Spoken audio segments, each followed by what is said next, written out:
Bonjour Frédéric. Bonjour Mec. Je te propose qu'aujourd'hui on parle des services de cloud que propose Pentalog à ses prospects et ses clients. Ouais. Alors sur quelle part Pentalog intervient? Je vais articuler ma réponse en deux dimensions. Une première qui correspond à des services de facilities management, d'infogérance, et une deuxième qui est une intégration globale de 100% de la démarche, très forfaitaire, par Pentalog des besoins cloud du client. Donc si on va dans la première dimension, il s'agit donc de services de conseil, d'outsourcing principalement, qui sont des services qui peuvent démarrer dans la définition des besoins d'un client, les politiques de réduction de coûts pour ce client qui peuvent être liées à une démarche de cloudisation. L'accompagner dans le choix d'éventuels fournisseurs et partenaires. D'accord.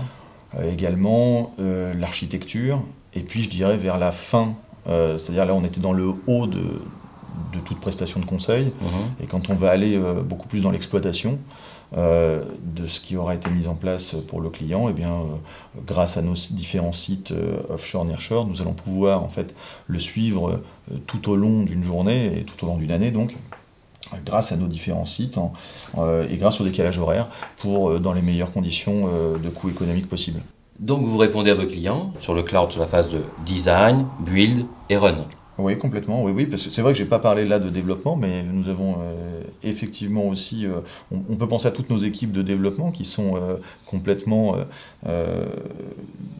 cloud native, on peut dire aujourd'hui, puisqu'en fait nous avons des équipes de développement qui travaillant pour des éditeurs de logiciels, tous les éditeurs de logiciels, presque tous, disons, sont concernés par cette période de SaaSisation de leur offre. Une grosse transformation pour eux sur le modèle économique, et ça nous amène aussi. Alors ça nous amène à redévelopper des couches complètes pour leur offre, donc ça oui, et donc effectivement on développe aussi du soft cloud, bien entendu, et effectivement à la fin on a le design du cloud, la construction du cloud et l'exploitation du cloud. D'accord. Et c'est vrai que pour vos activités de développement, ça a quand même une influence importante, parce que les applications ne vont plus simplement être exécutées dans le cloud, mais elles vont aussi être développées dans le cloud. Effectivement, c'est une dimension intéressante, c'est-à-dire que, étant une entreprise à très forte culture offshore-nearshore, nous sommes amenés à mettre en place des plateformes de développement communes aux clients et à nous-mêmes depuis très longtemps. Donc ça, c'était le cloud de développement, quelque part, pour Pentalog, il était culturel. Et aujourd'hui, c'est une offre à part entière de mettre à disposition de clients des infrastructures de développement qui peuvent être communes à eux-mêmes et à nos équipes, ou même depuis quelque temps où nos équipes ne travaillent pas. C'est-à-dire que nous avons par exemple quelques clients qui viennent acheter chez nous du cloud de dev pour leurs équipes internes et leurs équipes partenaires sans que nous soyons partie prenante dans les devs. Et donc plus d'infrastructures dans l'entreprise pour les équipes de développement, tout à l'extérieur.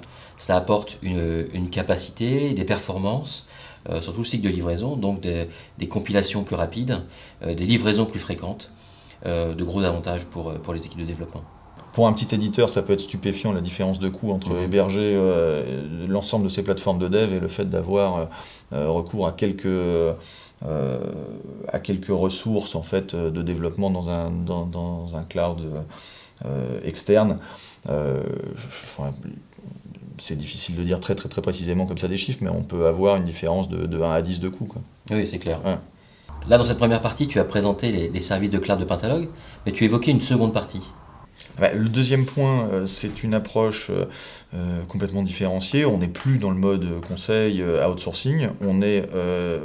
Elle consiste à apporter à un client une démarche complètement globale, out of the box, qui lui permettra de construire son cloud privé et sur la base d'infrastructures que nous avons complètement mises en œuvre et d'administrations que nous avons complètement internalisées. D'accord, tout un écosystème qui vient être posé Voilà. Et la grosse problématique, ça doit être le dimensionnement. Voilà, alors voilà, le client à l'intérieur de cette offre pourra monter tous les services qu'il a envie d'y monter, que ce soit des services web ou alors de démarrer des applications préexistantes chez lui, spécifiques ou provenant d'un éditeur. Il trouvera également une sorte de jukebox. Il y a des références à des marques connues que je ne pourrais pas citer, mais enfin, un endroit où on trouve une application et on peut la démarrer très facilement. Voilà. Je ne veux pas avoir de problème, et qui permettront donc aux clients de se construire un environnement extrêmement sécurisé, tout en se départissant complètement justement de toute forme de responsabilité et d'équipe interne. Et d'aboutir à un système d'information complet, totalement end-to-end, pour tout à la fois un investissement réduit à zéro, puisqu'en fait il ne paye plus qu'une charge mensuelle. Il fait de l'OPEX et il arrête son voilà, OPEX. Il a complètement OPEXisé ses ressources. J'entends par là qu'il il passe en mode complètement charge. Il n'a plus d'immobilisation à faire sur le sujet, en même temps qu'il n'a plus du tout de ressources humaines internes ou externes, ni à rémunérer lui-même, à recruter, à former, ni même à gérer dans le cas d'un service outsourcé. Je vois bien dans ce type de solution les valeurs de cloud, même si c'est privé, avec la flexibilité, où on peut ajouter et augmenter les ressources, on va avoir de la disponibilité, de la scalabilité, évidemment de la sécurité, tout un écosystème qui est bien robuste. Je vois bien l'approche. Ouais, fondamentalement, pour un acteur de service, c'est la seule réponse, c'est la réponse la plus cloud de toutes les réponses cloud. Voilà, difficile d'aller plus loin sur le sujet, puisqu'en fait, on peut imaginer le service sans rentrer trop dans les clichés, mais comme un robinet qu'on ouvre plus ou moins fort en termes de ressources, en termes de logiciels, de bande passante, quelle que soit en fait la consommation qu'on va avoir, on s'adapte en continu et sans avoir d'impact sur les moyens humains ou techniques du client. C'est un peu le rêve de tout DSI, pouvoir faire correspondre les ressources de l'entreprise avec les besoins en activité d'entreprise. J'en ai besoin de plus, j'augmente, j'en ai besoin de moins, je réduis.